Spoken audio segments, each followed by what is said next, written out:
Airsoft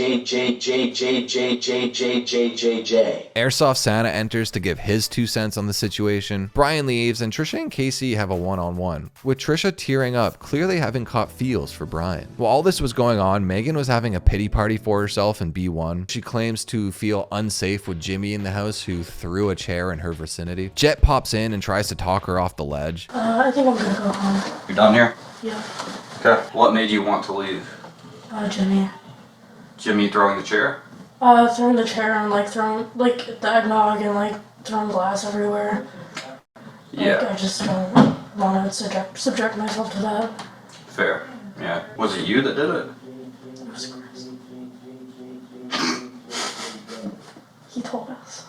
Sparking hashtag save Megan chat. I wish I got a clip of that, but chat was like crazy trying to get her to stay. Like TTS was rolling in too, just giving her positive messages. It was really wholesome. Jet manages to convince her to stay at least until Sensei Scott arrives later that day. Big God BWC also tries to calm her down. The lovebirds go to B3 and Trish goes on a rampage, throwing Fatty's poop presents at them and just being a straight menace. Lynch Meg 1. Grab something real quick? Oh yeah. Yeah. You're good. Yeah, they had maid cafes. Yeah. And you know about this. What? Literally. That's fair.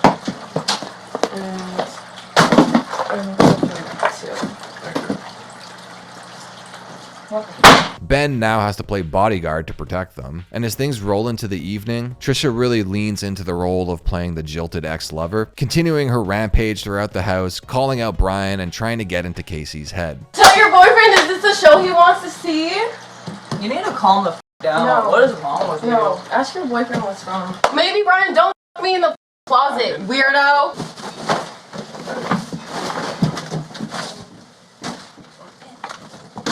Ew, this is so nasty.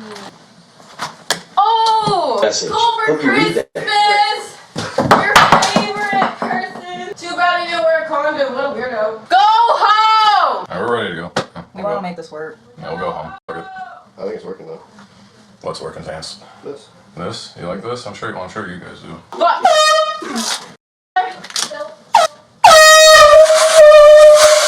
Sensei Scott arrives for karate session number 3, but he's also unable to talk Megan off the ledge. You didn't stop until you were able to stop because there was nobody else to beat.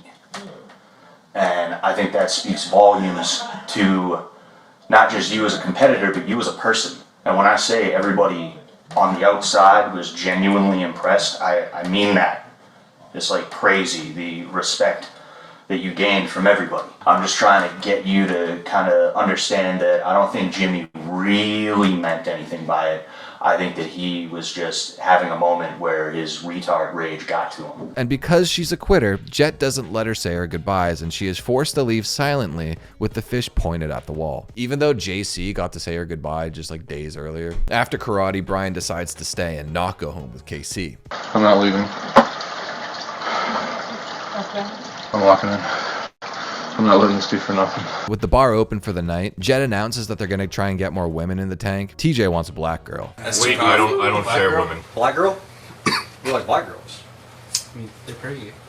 Jet also has this moment with Jimmy that really made me laugh. In the meantime, hunt down those haunted dolls and 1 to 5, baby. 1 to 5. Yeah, figure out how that has to do with time travel. Okay. Yes, sir. Thank you, Jet.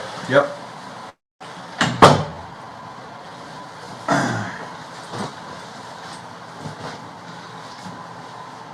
So when they try to play into the joke, I think that's the only way I can cope with these people being fans. Yeah, just put them back on the haunted dolls. Cole, who is now like blackout drunk, admits that he thinks Josie is cute. I'm sorry what I said about Josie. Josie's very beautiful. Josie's very cute. That's it. That's all I have to say. But I also suspect he would say this about any woman that talks to him. He later passes out on the floor. We gotta flip you over. This other side. There you go. You can stay like that. Perfect.